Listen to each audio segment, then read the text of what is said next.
You ask Tiger to calculate. This deals with linear inequalities with one unknown. The final result is y greater than 7. Let's solve it step by step.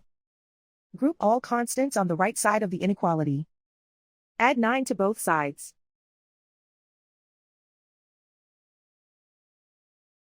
Simplify the arithmetic.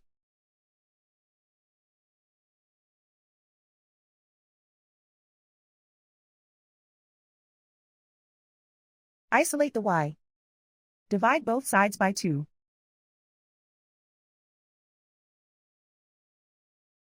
Simplify the fraction.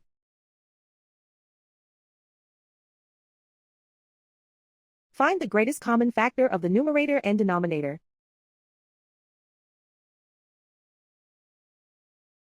Factor out and cancel the greatest common factor.